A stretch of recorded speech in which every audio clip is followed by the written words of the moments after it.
तो चलिए आज एक बहुत ही दिलचस्प कहानी को समझते हैं। ये कहानी है आधुनिक पहचान और हमारी गहरी जड़ों वाली परंपरा के बीच एक नाजुक से बैलेंस को बनाने की। कह सकते हैं एक ही इंसान के दो अलग अलग संसारों की कहानी।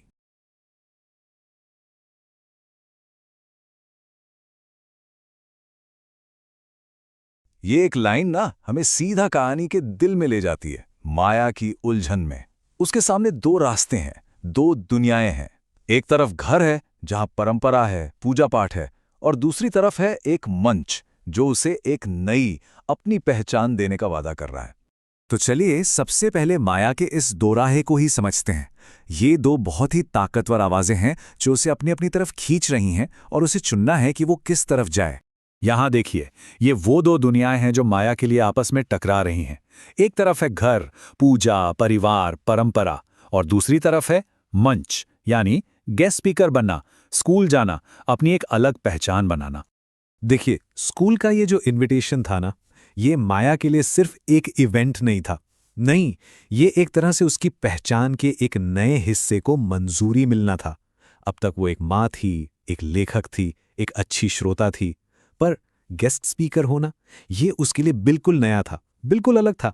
तो अब सवाल ये उठता है कि उसके परिवार ने इस पर क्या कहा। क्योंकि देखिए, जब भी ऐसा कोई चुनाव करना होता है ना, तो हर पीढ़ी का नापना एक अलग नजरिया होता है। सबसे पहले माया की बेटी आर्या, उसका सपोर्ट कितना सीधा और कितना पावरफुल है। तुम बोलना, मैं ताली दूंगी। मतलब उसके शब्दों में कोई उलझन नहीं, कोई परंपरा का बोझ नहीं, बस अपनी मां को चमकते हुए देखने की एक सीधी सी ख्वाहिश है। और फिर आर्या की सोच से बिल्कुल उलट हमें सास का नजरिया मिलता है। घर पहले है, ये सिर्फ 3 शब्द नहीं है, इसमें सदियों की परंपरा का वजन है। ये वो सोच है जिसमें एक औरत की भूमिका और उसकी प्राथमिकता हमेशा घर ही मानी गई है। पर कहानी में एक और दिलचस्प मोड़ है, ससुर जी का नजरिया। उनका सोचना अपनी पत्नी और अपनी पोती दोनों से ही अलग था।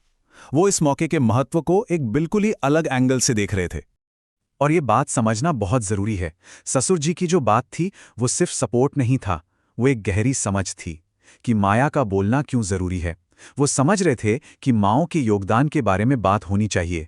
और सच तो ये है कि यही समझ किसी भी सपोर्ट का पहला और सबसे जरूरी रूप होती है। और फिर वो दिन आ ही गया, 27 तारीख। अब तक जो विचारों का टकराव था ना, वो अब असलियत बन गया। एक तरह से वक्त के खिलाफ एक दौड़ शुरू हो गई। अब देखिए, प्रॉब्लम कितनी प्रैक्टिकल थी। स्कूल का फंक्शन सुबह 10 बजे शुरू होना है और घर पर पूजा ठीक 10:30 बजे। अब कोई एक ही समय पर 2 जगह कैसे हो सकता है? नामुमकिन। सास का ये कहना कोई पर्सनल अटैक नहीं था, ये उस पुरानी सोच का बचाव था जो औरत की दुनिया को घर के अंदर और बाहर में बांट देती है और मानती है कि उसकी पहली प्राथमिकता हमेशा हमेशा घर ही होनी चाहिए। और फिर असली काउंटडाउन शुरू हुआ। घड़ी में बज चुके हैं 11:10। घर में पूजा पूरे जोर शोर से चल रही है और उधर स्कूल में माया का इंतजार हो रहा है और घड़ी की सुइयां बस भागे जा रही हैं। अब बज गए 11:20। कमरे में एक अजीब सी खामोशी है, एक टेंशन है। माया और उसका पति आरव दोनों बस घड़ी को देखे जा रहे हैं, जबकि सास पूरी तरह से पूजा में डूबी हुई हैं। कोई कुछ बोल नहीं रहा, बस नजरें बात कर रही हैं। वक्त है 11:28 का। मुख्य पूजा हो चुकी है, प्रसाद चढ़ चुका है। लेकिन तभी पूजा का एक नया हिस्सा शुरू होता है, कथा का। अब बात को टाला नहीं जा सकता था, फैसला लेना ही था। और यहीं पर माया को बोलना पड़ा। उसका ये कहना कि कथा बाद में भी सुनी जा सकती है, मंच नहीं, ये एक लाइन पीढ़ियों के बीच की सोच के फर्क को साफ साफ दिखा देती है। एक के लिए परंपरा का क्रम जरूरी है और दूसरे के लिए मौके का गुजर जाना। तो घर पे इस टकराव के बाद चलिए अब उस जगह चलते हैं जिसके लिए सब कुछ हो रहा था, स्कूल का वो स्टेज और माया का वो भाषण। और यहां एक बहुत गहरी बात हुई। जब माया 12:02 पे पहुंची तो कोऑर्डिनेटर ने कहा, आप बिल्कुल समय पर हैं। मतलब सपनों की दुनिया में, पहचान की दुनिया में देर सवेर जैसा कुछ नहीं होता, बस आपका पहुंचना जरूरी होता है। और मंच पे माया ने जो कहा वो सिर्फ शब्द नहीं थे, वो उसकी अपनी पहचान की गूंज थी।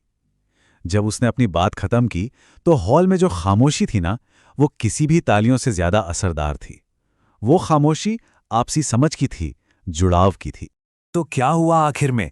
इस टकराव का नतीजा क्या निकला? देखिए, जीत हमेशा शोर शराबे वाली नहीं होती।